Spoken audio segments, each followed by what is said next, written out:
Des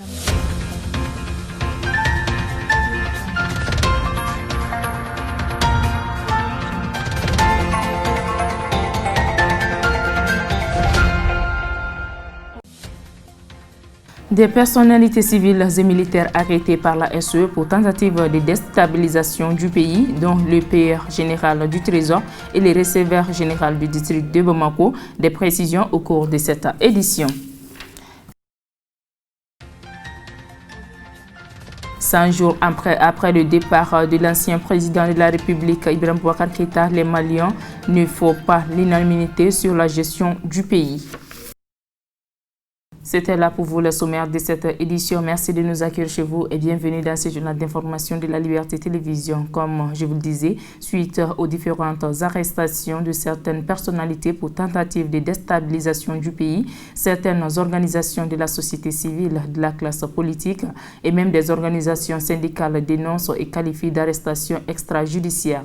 C'est dans ce cadre que la section syndicale du Trésor national a fait une déclaration liminaire pour obtenir la libération de leurs camarades arrêtés. Suivons la lecture de la dite déclaration avec Aguissa Zouladini Maïga au micro de nos reporters. Donc, une déclaration liminaire du point de presse de la section syndicale de la Direction nationale du Trésor et de la comptabilité publique sur la situation d'enlèvement de 2 comptables supérieurs du Trésor.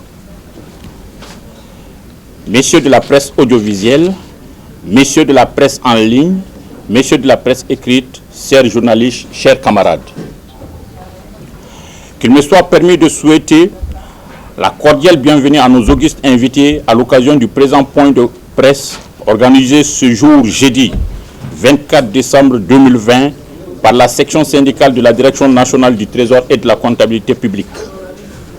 Ce point de presse, comme vous le savez, l'actualité oblige, fait suite à l'arrestation dans des conditions peu orthodoxes et assimilables à un enlèvement suivi d'une séquestration de comptables publics supérieurs en fonction et à leur lieu de travail.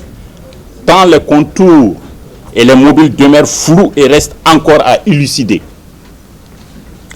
Il s'agit notamment de M. Mahamadou Kone, payeur général du Trésor, et M. Suleiman Kansai, receveur général du district. La section condamne avec la dernière énergie ces actes arbitraires qui n'honorent ni leurs auteurs, ni le Mali et violent à tout point de vue la dignité et la sacralité de la personne humaine consacrée par la Constitution du Mali. Ces arrestations sont de nature à perturber sérieusement l'exécution des dépenses budgétaires, surtout en cette fin de mois et fin d'année également, rappelle tristement une époque révolue et contraire à l'état de droit qui est le socle de toute démocratie.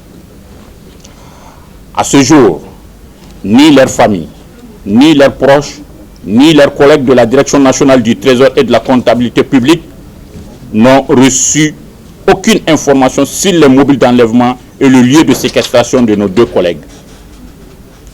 Le Mali est un état de droit. À cet égard, tous les citoyens doivent être des sujets de droit. Toutefois, l'État doit veiller au respect des droits humains et à l'intégrité physique et morale des personnes concernées. L'arrestation extrajudiciaire de nos 2 collègues constitue un énième agissement de ce genre à l'égard des comptables publics.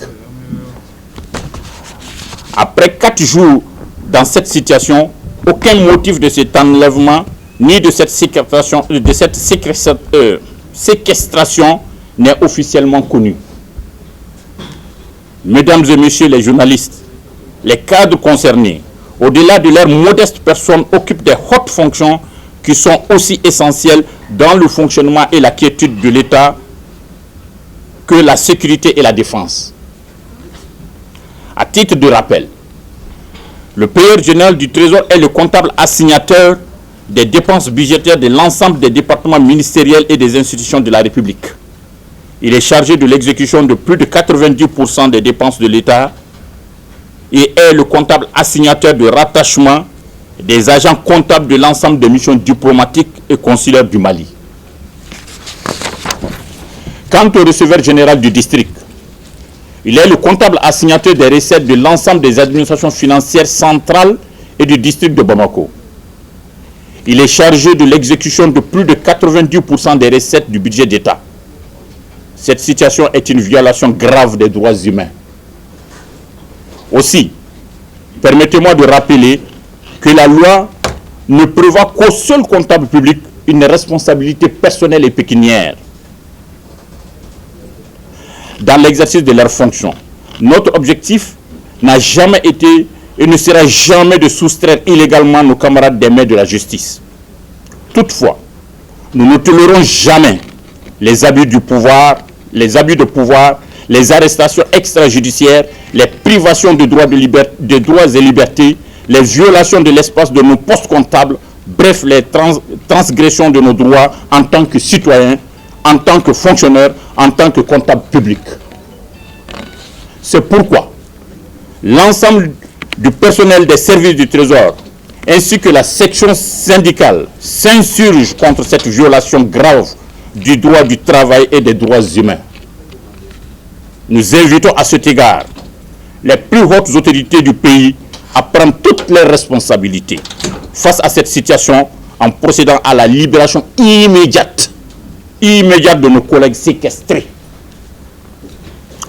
La section syndicale du Trésor prend à témoin l'opinion nationale et internationale qu'elle se réserve le droit d'utiliser très prochainement tous les moyens légaux pour parvenir à ses fins. Il est important de relever que la section, dans une démarche empreinte de courtoisie et de respect de nos autorités, a entamé des diligences pour obtenir des informations officielles. Force est de reconnaître que ces diligences n'ont jamais pu obtenir des résultats escomptés, obligeant le syndicat à s'engager dans d'autres actions, dont la première est certainement ce point de presse. La section syndicale demande à ses militants et militantes de se tenir prêts pour accompagner les actions qui seront décidées pour obtenir la libération des camarades privés injustement de leur liberté. Cela fait exactement 100 jours que le président déchu Ibrahim Boubacar Keïta a quitté le pouvoir suite à un coup de force précédé d'une forte pression de la rue. Afin de savoir ce que pensent les Maliens de la gestion du pays, après le départ d'Ibeka, nous avons tendu le micro à certains citoyens maliens suivant les réactions au micro de Kadiatou Guindo. Bon, je dirais que la nouvelle gestion est un peu bizarre parce qu'on a pris déjà à peu près 3 mois pour pouvoir mettre les institutions en place. Le Premier ministre, le vice-président, le gouvernement et enfin le CNT qui a du mal à être installé parce qu'il y a des problèmes avec le règlement intérieur. Bon, on remarque beaucoup de tâtonnements au niveau de la gouvernance, mais peut-être qu'à partir du mois de janvier, on va voir qu'est-ce qui va se passer après la mise en place du CNT. Bon, si vous voyez que le président Ibrahim Boubacar Keïta est parti, c'est parce qu'il y a des problèmes. Ces problèmes doivent être réglés. Bon, la majeure partie des problèmes ne pourront pas être réglés par cette transition, mais il y a des problèmes constitutionnels, des problèmes structurels au niveau des élections qu'il va falloir régler et vite pour éviter d'autres problèmes à l'avenir pour la mise en place d'un nouveau gouvernement à la fin de la transition. Et il y a le problème sécuritaire aussi qu'il faudra beaucoup régler. Et au niveau de la justice, je pense qu'il est temps au Mali qu'on commence à arrêter ceux qui bouffent le denier public. C'est le moment de le faire. Et sans ça, rien ne changera.